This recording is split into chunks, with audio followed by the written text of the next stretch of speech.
بسم اللہ الرحمن الرحیم۔ میں نے کہیں یہ پڑھا کہ بل گیٹ نے بھی ایسا کہا، اور مسک جو کہ ٹیسلا کا مالک ہے اور اس وقت دنیا کے ایک امیر ترین آدمی ہے، اس نے بھی یہ کہا۔ اس نے کہا، بڑا سادہ سا ایک فقرہ میں نے پڑھا ان کے متعلق، تو انہوں نے کہا کہ آپ کی کامیابی یہ نہیں ہے کہ جب آپ دنیا سے تشریف لے کر جائیں، جو جانا ہی ہے، تو آپ کے اکاؤنٹس میں لاکھوں اور کروڑوں اور اربوں ڈالر پڑے، یہ آپ کی کامیابی نہیں ہے۔ ہم میں سے بہت سارے لوگوں کا یہ خیال ہو سکتا ہے، سب کا نہیں ہے،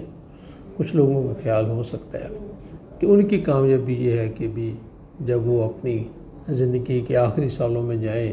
تو ان کے پاس کتنے پلاٹس ہوں، کتنے بینک بیلنس ہوں، اور کیا کیا کچھ ان کے پاس ہو۔ یقینی طور پر ایسا سوچتے ہیں کچھ لوگ، لیکن کامیابی یہ نہیں ہے۔ کامیابی یہ ہے کہ آپ نے جتنا بھی آپ سے کمایا جا سکتا ہے آپ کمائیں، لیکن جب آپ جائیں تو پھر آپ اپنے ہاتھوں سے اسے تقسیم کر کے جائیں، اللہ کے قربے کی خدمت اپنے ہاتھوں سے کر کے جائیں، اور ضرورت مندوں کی ضروریت اپنے ہاتھوں سے پوری کر کے جائیں۔ میرے دوستو، یہ وارثین کی ذمہ داری نہیں ہے کہ وہ آپ کے پیسے کو اللہ کی راہ کے اندر خرچ کریں، لوگوں کی بھلائی کے لیے خرچ کریں، یہ ان کی ذمہ داری نہیں ہے۔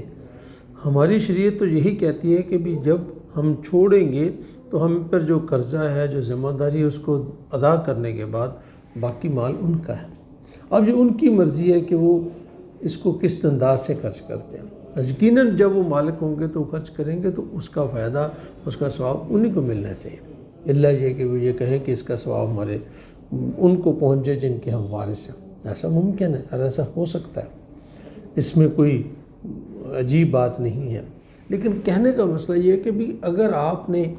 خود اپنے ہاتھ سے نہیں دیا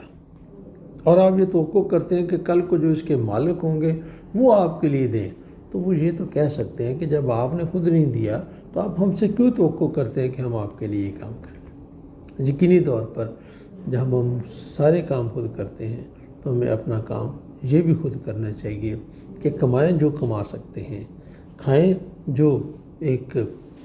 سسٹم کے تحت ایک حدود کے اندر رہ کر آپ خرچ کر سکتے ہیں، کیجئے، کمائیں جو آپ کو حلال طریقے ان سے کمائیں، لیکن چھوڑ کر جانا اور بہت بڑی جائز نہیں، یہ کامیابی نہیں ہے۔ دنیا اس کو کامیابی نہیں کہتی۔ کامیابی یہی ہے کہ آپ نے کمایا اور آپ نے تقسیم کر دیا، اور اپنی آل اولاد کے لیے اتنا چھوڑا جتنا جس کے اندر وہ اپنا ایک اچھا گزارا کر سکتے ہیں۔ میرے ایک دوست سے اس طرح سے بات ہوئی تھی، تو ان کا نام ڈاکٹر مقصود اختر ہے، وہ یو کے میں ہوتے ہیں، تو انہوں نے کہا کہ اگر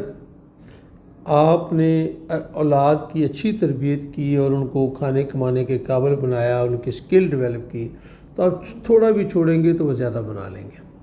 لیکن اگر آپ نے ان کی سکل ڈیولپ نہ کی، شعور نہ ہوا، اویئرنیس نہ ہوئی، آگہی نہ ہوئی، کوئی ان کے اندر کام کرنے کی طاقت اور ہمت نہ ہوئی، کوئی پیشن نہ ہوا، تو آپ جو بھی چھوڑ جائیں گے، کوئی ایک چیز ہفتہ گزار جائے گی، کوئی 10 دن گزار جائے گی، کوئی 20 دن گزار جائے گی، اس سے زیادہ نہیں گزارے گی، اور شاید وہ دولت، انوانٹڈ دولت جب ان کے ہاتھوں میں آئے گی اور اس کو خرچ کرنے کی صلاحیت نہیں ہوگی تو اس سے شاید ان کو نقصان ہو سکتا ہے، فائدہ نہیں ہو سکتا۔ اس لیے میرے دوستو، جو بل گیٹ نے کہا، جو مسک نے کہا، جو ہمارے دوست نے کہا، جو ہم ارد گرد سنتے ہیں، کمائیں، اللہ کا شکر ہے، حلال طریقے سے جتنا کما سکتے ہیں، اور اپنی آخرت کے لیے اپنے ہاتھوں سے خرچ کر کے جائیں، بجائے اس کے کہ ہم یہ امید رکھیں کہ ہمارے آنے والے جو ہمارے وارث ہوں گے وہ ہمارے لیے خرچ کریں گے۔ ایسا ہو بھی سکتا ہے اور نہیں بھی ہو سکتا۔ آئیں اپنا کام خود کریں، جو بھی اللہ نے ہمیں دیا ہے اپنی آل اولاد کے لیے مناسب چھوڑ کر، باقی خود اپنے ہاتھوں سے اللہ کے ہاں دے کر جائیں، اللہ کی مخلوق کو دے کر جائیں، انشاءاللہ العزیز کا بے حد فائدہ ہوگا، انشاءاللہ۔ بہت بہت شکریہ۔